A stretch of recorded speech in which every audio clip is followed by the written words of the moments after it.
Hello, everyone. This is Scott, and I also have Greg with me. So, Scott Barrett and Greg Blackall, and we're here to just kind of go through some understanding steps, tips on when you're in situations where properties have multiple offers.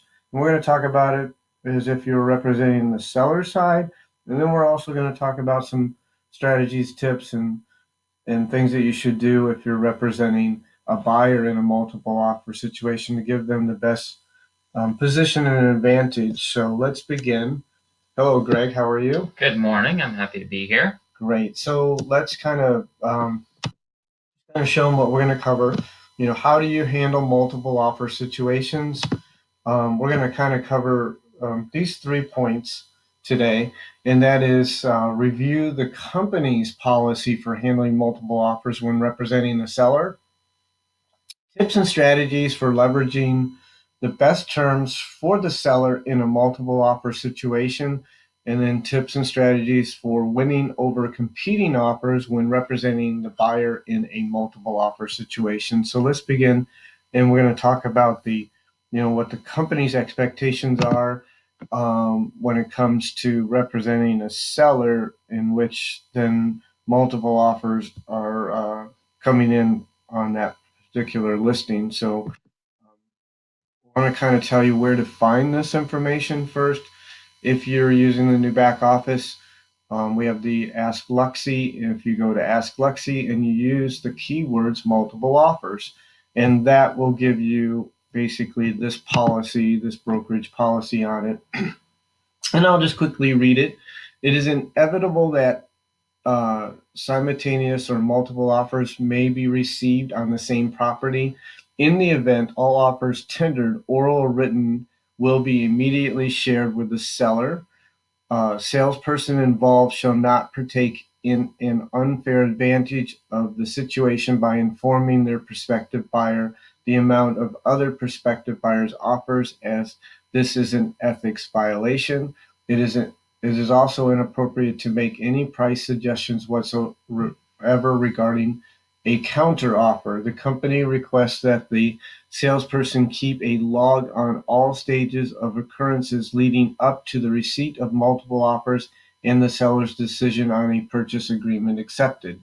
The company recommends that in all situations of multiple offers that the salesperson recommends to the seller to notify all buyers that multiple offers have been received and request that each submit their highest and best offer by a given date and time of which all offers will be considered, and that the seller has the right to decide on which offer to accept or further negotiate. So, one of the questions that I had in reading this is that it says all offers tendered, whether oral or written. So, it's the company policy that we do present oral offers. Yes, it is actually ethics that control that. Your realtor ethics says that it is an obligation of the real estate agent or the realtor to submit or share all offers with the seller, written or oral. Understandably, that an oral offer really has no value because the law says a binding offer must be in writing. Right. So, and the other thing with an oral offer is there's no way to verify that the buyer, either has proof of funds if they claim to be a cash buyer or has already spoken to a lender and has the pre-approval. So an oral offer, while we need to present it to the seller, everybody should understand that oral offers, while they have a place, are not something that we should put a lot of weight or value on when we're presenting that offer to the seller. No, and really, it should be the kind of guidance to the seller to require all offers in writing. Okay. And so if there were an oral offer and then written offers, you have multiple offers. You're informing all of those buyers agents of these, and in doing so and giving them the opportunity to submit their highest and best, that opportunity then could be commanded by the seller to be in writing. So that would eliminate the oral offer and require it to be in writing if they want to proceed. To go. One other quick question before we move on is it says, given time and date. So let's run a scenario that says it's Friday afternoon. We've received 2 offers, Right. but we have other showings scheduled for the weekend, and the seller says, "Well, hey, let's let everybody know I want highest and best by Sunday." Correct. Now the first 2 offers may have expiration dates of Saturday, but we go back and say, "Hey, we're not going to present any offers until Sunday." Are we still within our realm of okay for that? You're first of all, your seller is going to decide whether they're going to respond to an offer in a time frame that's requested on the contract. Understand that anytime after that period, that buyer no longer has an obligation if the seller actually signs that contract.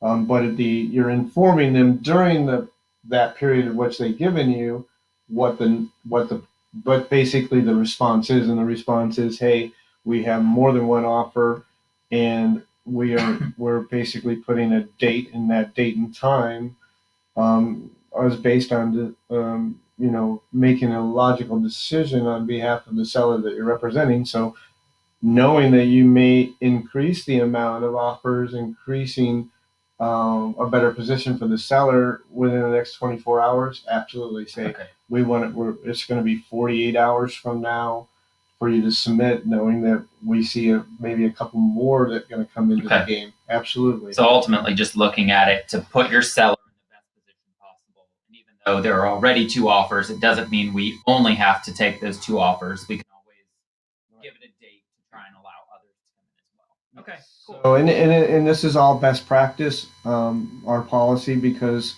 I've seen in the space where a buyer's agent submitted an offer for their client, another one came in, there was actually really multiple offers, and then all of a sudden a response comes that we accepted another offer, and they were never pertinent to there were multiple offers, and it really was not in the best interest of the seller at that point to not make that known, and it kind of sets a sour taste in the buyer's agent's mind that wasn't really pertinent information that should have been shared. So we feel the policy of making it required that you tell all offers that there are competing offers, and then giving them a timeline and an opportunity to maybe reconsider what that ultimate offer is, to for them to give a chance to be competing. And do you think it's always in the best interest to put that notification in writing?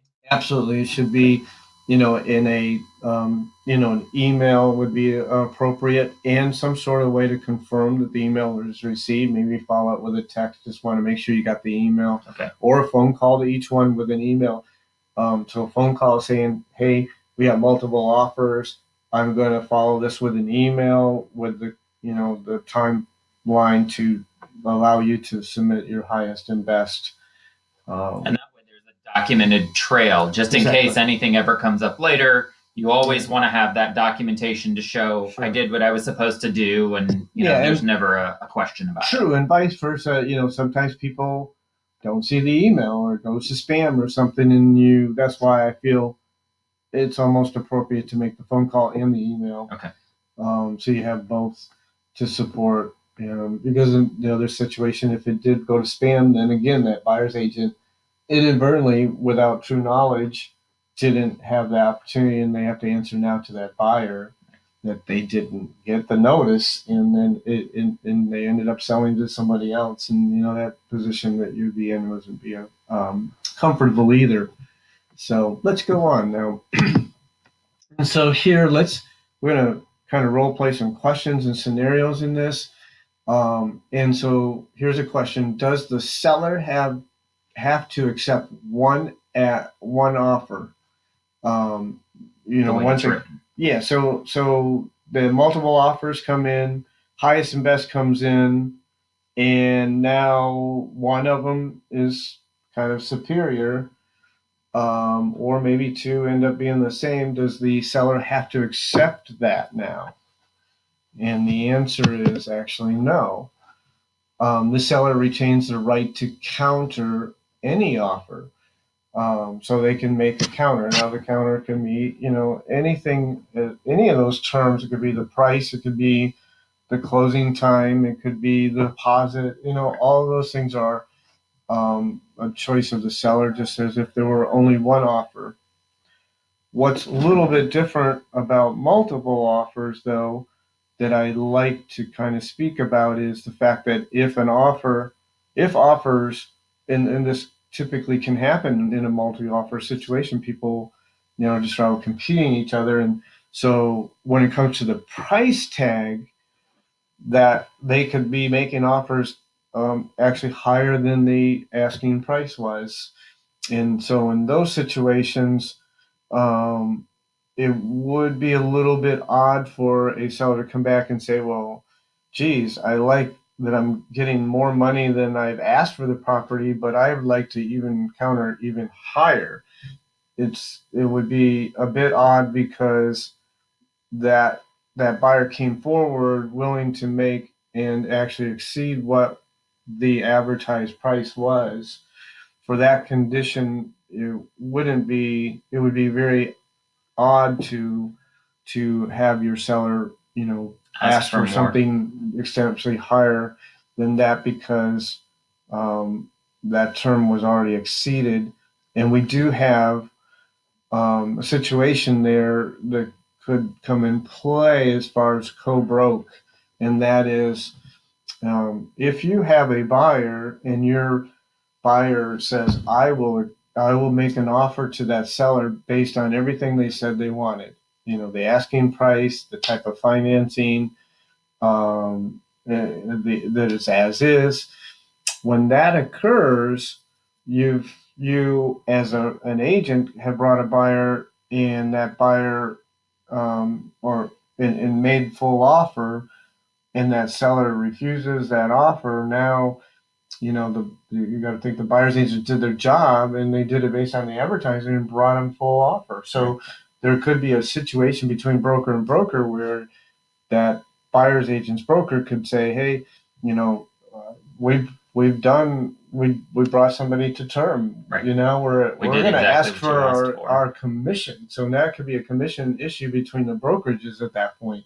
Now, other terms can be a factor in it, and that would be the time to close, the deposit amount, the time for inspections. So those are things that are variable that aren't really in the ad in the MLS. So those can be conditions that you could change. Okay. So in this situation, just to make sure that I understand, so we have three offers that come in. One is cash, one's conventional, one's FHA. And let's say that the conventional offer has a higher or a higher sales price than, let's say, the cash offer, but the buyer would or the seller rather would prefer to take the cash offer.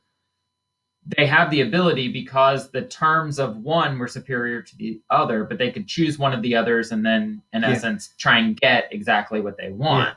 Yeah. So price is not the only factor. It's what the seller sees as best for them. And in price is obviously always a driving mechanism, but that price tag is not everything. That you have to measure and see what offer is actually going to most likely survive. Okay. That's important. So it becomes about the big picture, not just one small piece of the puzzle. Absolutely. And we're going to go through a scenario here to kind of give an idea about that. So let's go on. So what factors should be reviewed, other than the price that determines the best offer for a seller? So we've really kind of touched on about this that a little bit. And so really, it's all of the contingencies. And let's talk about this. Contingencies provide the opportunity for the buyer to cancel the contract, typically without consequences or obligations. So every contingency in that contract is really what? An out for that buyer to not have to make that purchase. And in typically, by standard, the contract says, if this condition in the buyer cancels because they are allowed to by this condition, they get their deposit back. So no risk on the buyer if they are fulfilling the contingency. So the inspection period, the finance period, and what other things that might be in there. Right. So other things like a home warranty is a Right. contingency. Seller concessions toward buyer's closing costs, that could be a contingency. Yep. So, so it's all the contingencies, and so most favorable contract to a buyer, to the seller is less contingencies, right? And therefore most likely to make it through the closing, and that's really important. And so price may not be the total factor. And so let's try to show an example of this and use this particular property. So envision that this is your listing, and on this listing, your list price is 124.9. The home was built in 75. Really doesn't matter the amenities and stuff like that. I don't have the whole screenshot here, but it does say it'll accept the cash, FHABA financing as well. Okay. And so let's look at this as if you had two offers. Both of these offers come in. So you have the asking price at 124.9, accept cash, FHABA. It was built in 75. The condition of the property is average for its age.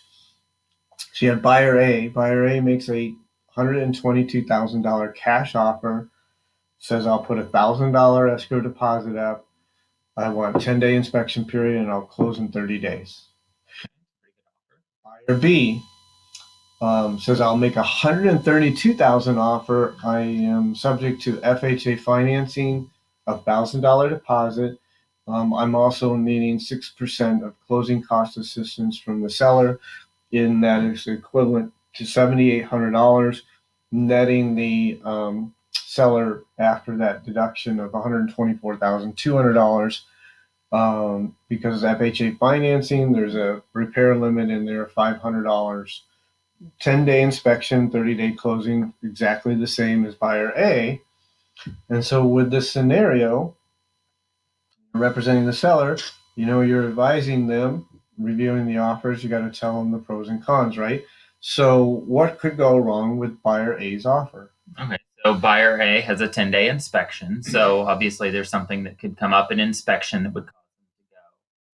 There's no financing contingencies or anything else. So really that's about the extent of what could go wrong. Yep. So that's a contingency. That's where you look at. So the only contingency really here is that inspection period. So after that 10-day period, now you've bound the contract, and this buyer would have the obligation to close, or obviously be subject to potentially breaching the contract or losing the $1,000 deposit at minimum. Okay, so now what about buyer B? What could go wrong with buyer B's offer? So buyer B, because they're FHA financing, there's a financing contingency involved. They have the same 10-day inspection, so obviously you run the same risk with that. And then with needing the 6% in closing cost assistance, they've now offered $7,000 over asking price, right, to try and get the deal. But the problem that you run into then becomes an appraisal issue. Will the house actually appraise for the full $132,000? So that's another issue that could potentially occur down the road with this buyer. Exactly. So that's a risk. So what buyer B is trying to do, or is still positioning himself to be competitive with buyer A as a cash buyer. In order to do so, obviously, it's very much the picture here is that buyer is limited on cash on hand, and that's how we structure offers with buyers that are in that position.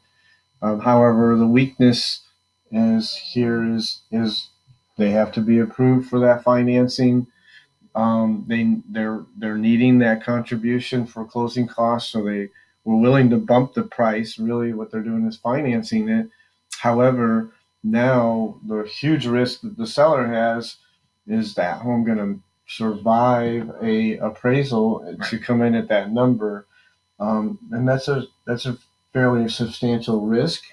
But in a cash at closing, the buyer B is going to net the seller what $2,200 minus potential $500. So let's say $2,000, $2,000 to $2,200 more than buyer A's offer. You also have to look at what's the survivorship of actually making it to closing. So now the question is, based on what we just shared with you, and I have both of those down there again, what is the best course of action for the seller?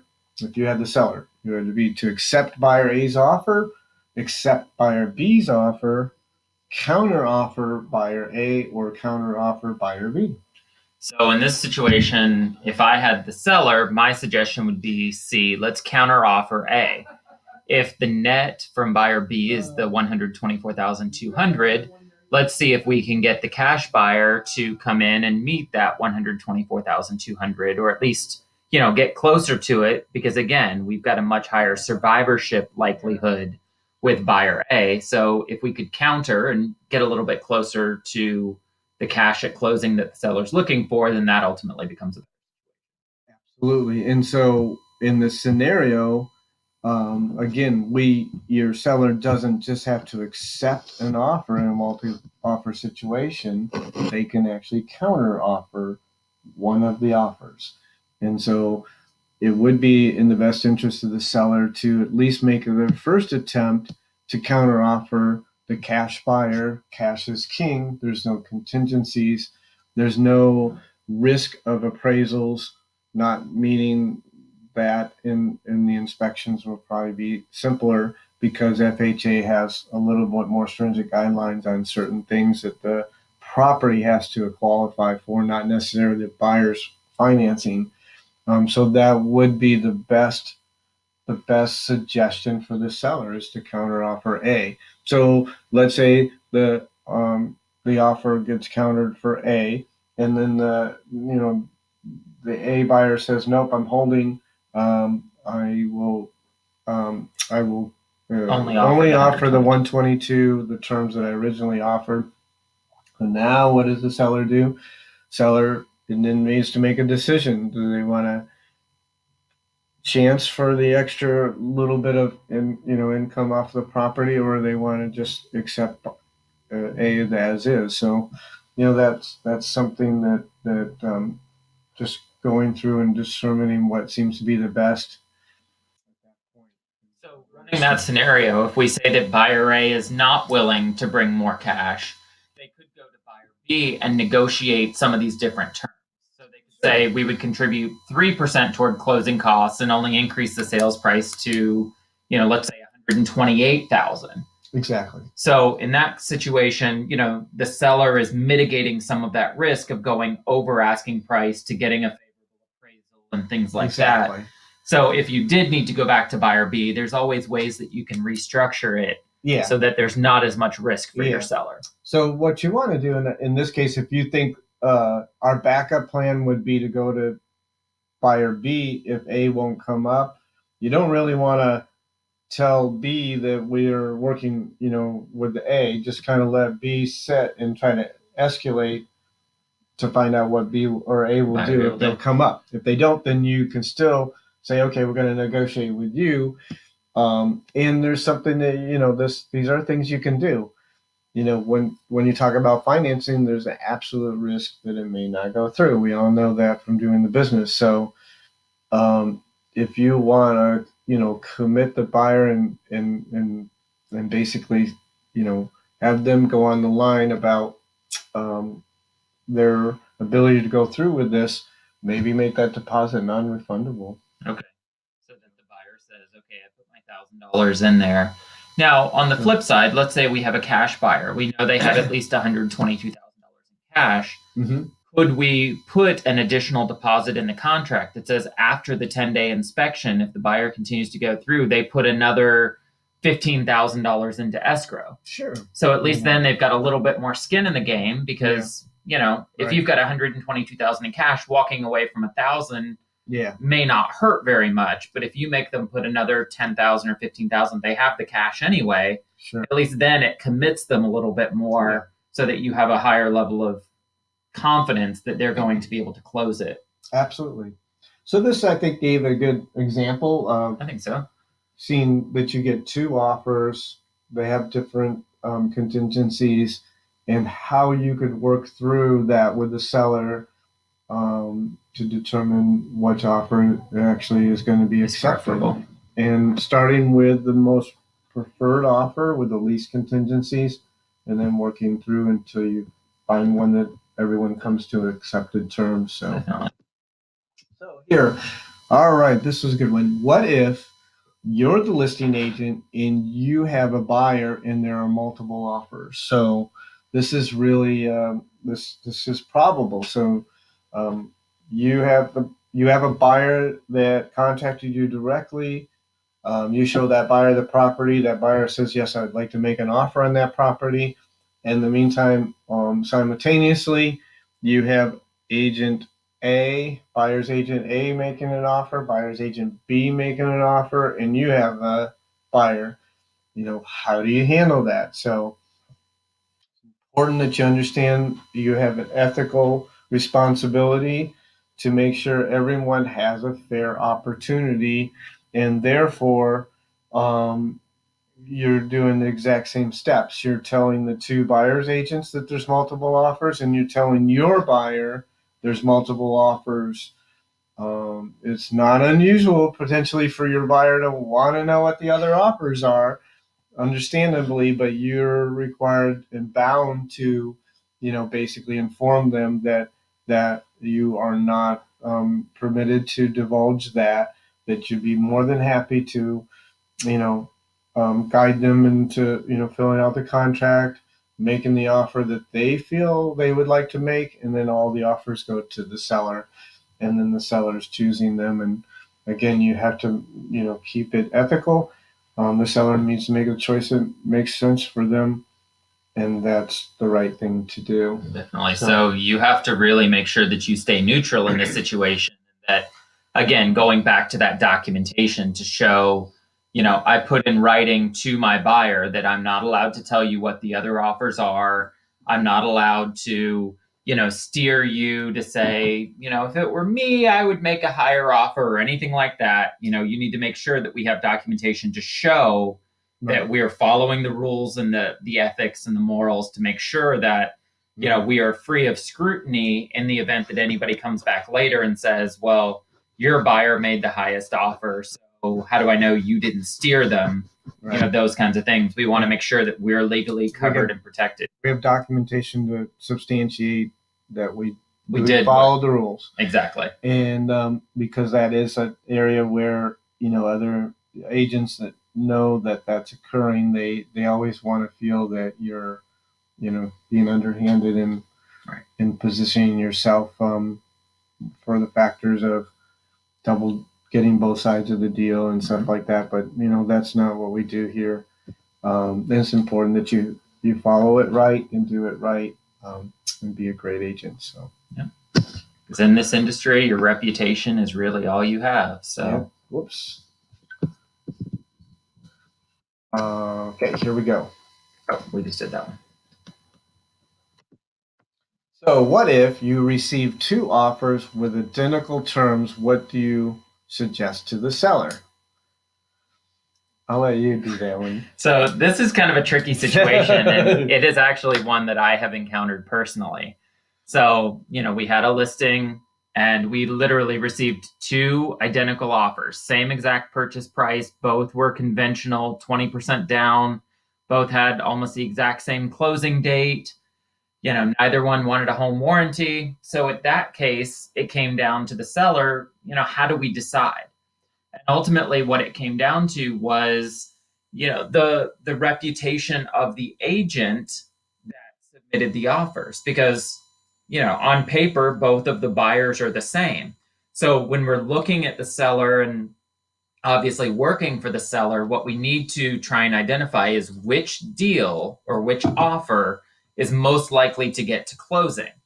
So in this particular situation, there was a pretty well-known agent that had a very good reputation for getting deals closed and, following through on the things that needed to be done. So in that situation, that actually became part of the identifying factor or part of the deciding factor as to which offer got received. And one of the things that's important to note is that you want to have a good reputation among other agents in the industry, because you never know when you may be that buyer's agent that's submitting an identical offer, and you want to be in a position to put your buyer in the best situation to get their offer accepted. Yeah. So, you can't really pick apart the offers because, like I said, they were identical. Yeah. So that's still one. Yes, it goes back to in this business. It's an unfortunate situation when we're working in needing to show properties or work with other agents. Unfortunate to some of them, it's somewhat of a challenge, and we remember that when we do transactions with them, and we want to know that our agents, don't have any of that situation behind them because it affects their client as well as themselves. But also, in this is so we really didn't say you receive two identical offers, but what stops us from deciding to counter these offers? So we could start with one and then move to the other, and as long as they're already not exceeding the terms. Well, I guess if they were identical and they were exceeding the terms, we could. That would be a situation where you could say, maybe you could, make an attempt to sweeten the deal a little bit more for the seller because you got two offers and we got to differentiate them. So that could be another direction to say, okay, well, let's see if this offer will, go closer to terms that ultimately are more desirable from the seller than what's presented on the offer itself. Right. Start with this one, obviously one that may have the more favorable agent to work with, and then move to the next one. And so we could actually change one of those offers through counter offering as well. So. And one other factor that I didn't mention is something that has come up in the past is also looking at who the lender is. So we all know, if you've been in this business for any amount of time, there are some lenders that are better than others. Not all lenders are created equal. So the lender may also become another deciding factor. If you've got, and I won't throw anybody under the bus, but if you've got one of the big banks that are writing one of the loans versus a local lender writing the other, then that in itself may become a more favorable term, knowing that, the local lender has a better reputation for closing loans than some of the big banks, or at least closing them on time. Right. That may be another term that comes in is, Sure. The agent, the lending, different things like that, kind of thinking outside the box a bit to ultimately figure out what will be. Excellent. That was a really good, things to say or talk about regarding this situation. And this could happen. It's, yeah, like I said, it has specifically happened to me. So excellent. So, all right, well, let's go on. We really aren't in a position here. This is a recorded session, so there's no questions. But let's go. So we talked a lot about the seller side.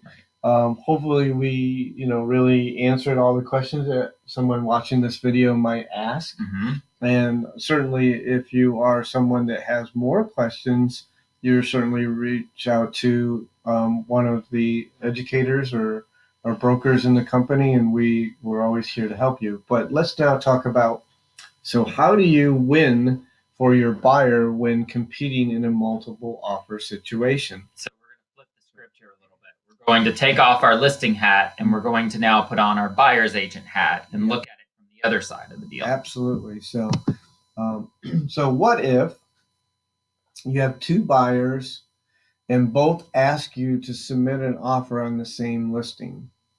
So this is a fun situation. And again, this is one that I have personally encountered. So, when inventory is tight, it's not uncommon to have a pool of buyers that inevitably end up liking the same property.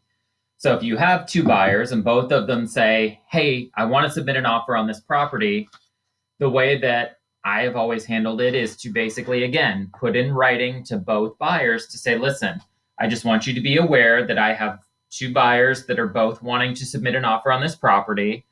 What I'm going to do is exactly what I'm required to do morally and ethically, and that is to not give any advantageous position to one over the other, but basically to have a conversation that says, okay, give me exactly what your terms are. What is your price? What is your closing date? What is your, whatever, and basically submit both offers from a completely neutral and independent position so that you do not give any favoritism or any advantage to one of your buyers over the other. And again, making sure that they understand that you as a real estate professional have two offers that you'll be submitting and that you can't provide any favor to one over the other. Absolutely. And so they need to feel confidence in you that you're definitely staying neutral, and that you're doing the right thing. And so it's more or less just basically coming down to you tell me what your terms are,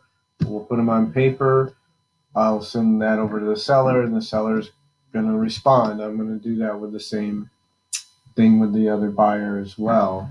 But you need to explain to them it's important for you to let them know that you're working with another buyer for the same property. Right. And again, it all comes back to making clear and concise communication so that in the event that it ever comes up, one of the buyers that doesn't win the offer calls the broker and says, "Hey, your agent treated me unfairly." You, as the agent, need to be able to say, "No, no, no. I did this exactly the way I said I was going to do it. Here's the documentation." And that just keeps you in that neutral area where you don't potentially risk Yep. And so um, that's basically how you'd want to pursue that. Um, trying to think, it was something else I was going to say there. Now I don't recall what it was. Um, Perhaps it'll come back to me. But let's move on. That was probably jumping ahead because I really wanted to talk to. But let's just we'll follow the slides and see. So here, what if you have a buyer and the listing agent has a buyer making an offer as well? What is important to know? So I'll kind of lead with this one. So first of all, that's something they may not tell you. So I say this is if you're informed that there's multiple offers on a property, that would be your job as the buyer's agent to maybe ask some questions of the listing agent. So this would be one of those questions. Are any of the buyers your own buyer? What is important to know about this one? Hopefully there's no underhandedness because we just taught you the importance of doing this correctly, and there is an ethical obligation of you as a real estate agent and the other real estate agents to be ethical about it and be fair, not put somebody in an unfair position.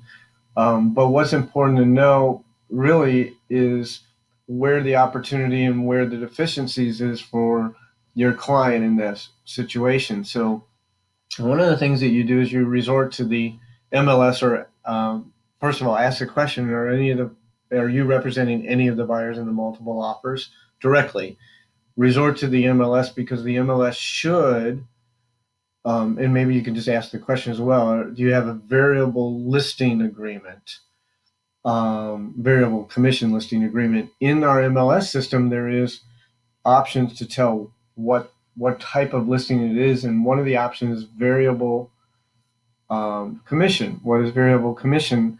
Typically is where a real estate agent has entered into a listing agreement with the seller in which the listing agreement is at a different commission rate if the listing agent has a buyer versus a co-broke agent. So, and where's that typically position you?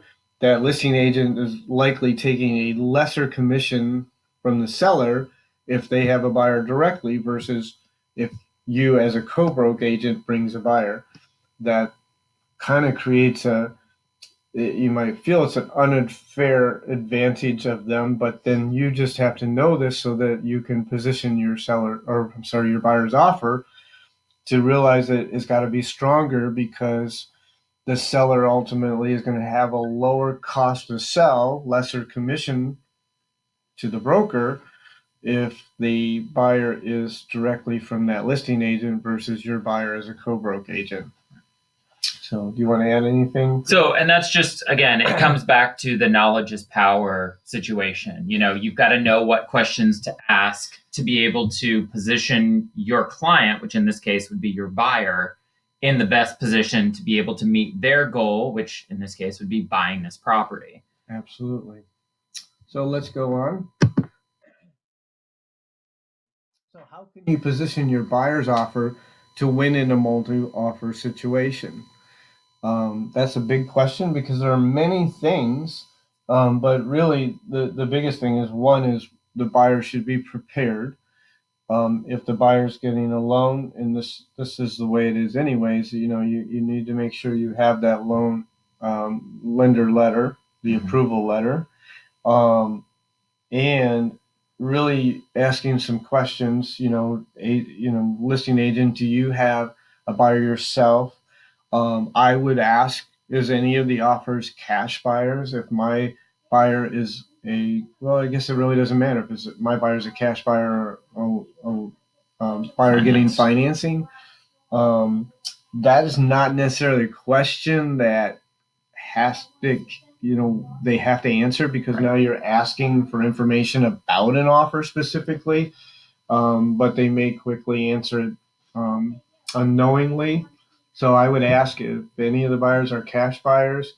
Then you may, because what we want to do is really position ourselves to be most advantageous to the seller. So it's like feeding into the seller's desires. So I would basically ask, if the seller could choose a closing date, what date would that be? That therefore I could position our offer to be more likable by the seller.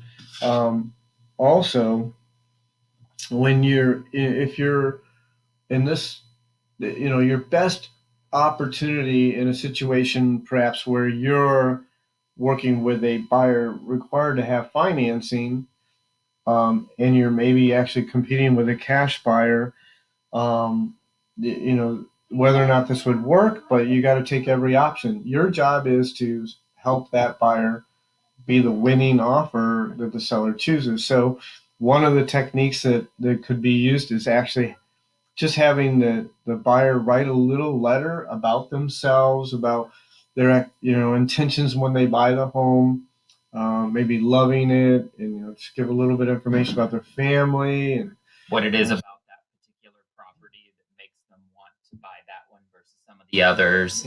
Absolutely. So think about the fact that you have a cash buyer. That cash buyer may be buying it as a rental property or flip the property. And the seller is somebody that built a home themselves 20 years ago.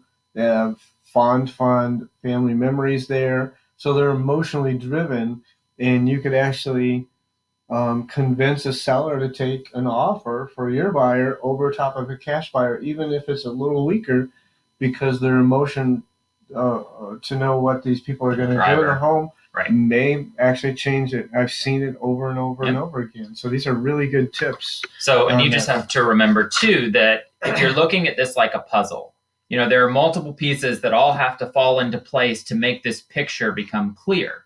The price arguably is a big piece of that puzzle, but it's certainly not the only piece.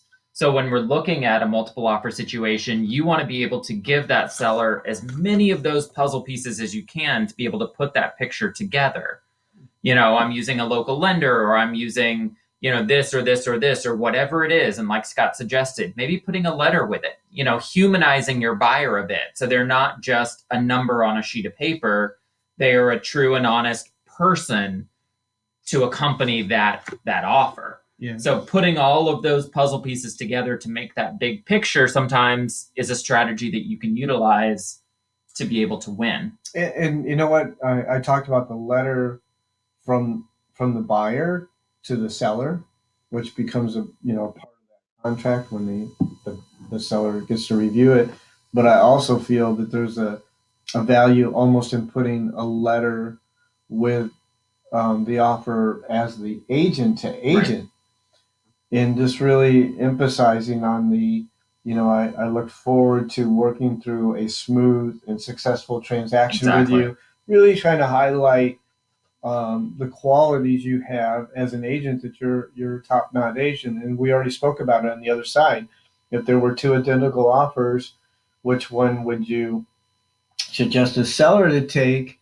If they're identical, and we identified that potentially you could differentiate which offer based on the agent that you're having to work the transaction with, and that becomes a fact. Definitely. And so now you're in a multiple offer situation, and you're representing the buyer, and you're trying to get the listing agent on your side, right? Right. And so, as equal as that could be, and it could be a letter in your conversation, and especially if you've done business with them and say, hey, I'm really hopeful that we're positioned well for your seller to really consider our offer or give us an opportunity if there's any place where they want a counter offer. That is your communication skills, that's your skill set in play. Your And negotiation. trying to get things to work out for your client, and that's your job. So these are some tips. Obviously, there could be others out there, but these are some of the strong ones that really resonate and things that people don't typically do. So think about how many times that you've received an offer for a seller that came with a letter attached from the buyer trying to give the seller some information about who they are that's going to buy, interested in buying their home. Not too often, right? But this can actually help position your buyer in a better position to actually get the property. Definitely. Really so sometimes you really just have to get outside the box a little bit to put yourself in that situation. So by thinking through these scenarios, we're ultimately positioning you to be in a better situation, and that's what we're here to do. Excellent. So okay, so I think we actually answered these. But what questions should you ask a listing agent when preparing an offer in a multiple offer situation? So if we just need to review, do you have a buyer yourself? How many offers are there? Well, maybe there's only one other offer, so you don't have as much. If there's, 3, 4, 5 offers, now now it's a bigger deal. Any of the offers cash buyers? Again, you're asking a question about specifically information on an offer, and that's kind of a little bit out of bounds, but I don't think it's it could be answered, and if it's answered, then that gives you information. And then, but just understand that the seller doesn't have to give you that answer correctly. So, again, what the seller could choose a time frame to close. What would that be? Now, if you're getting financing, obviously you still have to meet the necessity to get the financing. But as much as you can feed your offer into the likeness of the seller, that's what your goal is, and to eliminate. So other things would be, instead of giving, what is the standard inspection time period is 15 days. Some will offer 10, maybe squeeze it to 7. I mean, really get aggressive on reducing those contingencies. You are the buyer's guide, so you're determining how quickly you get somebody in there to do those inspections. But if those are just kind of narrowing those down and trying to reduce those as much as possible, making it more likable to the seller. Right. Because again, on the seller side, what do we say? We want to probably suggest the seller to take offers that have the least contingency. So you want to feed into that. Well, and even assuming for a second that, we mentioned with financing, you've got a standard period of time, but let's run the scenario that we have a cash buyer and your cash buyer is willing to close in 10 days. Well, for the seller, let's say maybe the seller is buying another property and they can't close for 35 or 40 days. Well, now your cash offer with a 10-day closing may actually be a deterrent to the seller because they can't close in 10 days. They don't have anywhere to go. So that's why asking that question, does your seller have a preferred closing date, is going to put you in a situation where, potentially your cash buyer doesn't miss out because they think they're trying to make a better offer by, making a 10-day closing. But in reality, it may be a detriment to them. Absolutely. So that is great. So you just got to ask as many questions as you can, and realize some of the questions may be out of bounds ethically, and therefore you don't expect to have answers in just the other way. If you are the listing agent and they're trying to drill you for information, understandably you're not ethically bound to not divulge information that would potentially put somebody knowledgeable about how to compete with an offer, whereas the other person wouldn't have the same liberty, and you can't do that. That's out of bounds. So, so just understanding what you are and are not allowed to say. And I think we've went through a lot today, I think and so. I think we Some good probably information. answered a lot of questions that you may have when it comes to working with clients in multiple offer situations. If there are any questions that did not get answered that you may have regarding multiple offers, again, always resort to reaching out to your educators in Florida Lecture Realty or your brokers. Also, maybe there's some more information in the Ask Luxie. So, thank you very much Yep. for listening and watching this presentation, and make it a great day.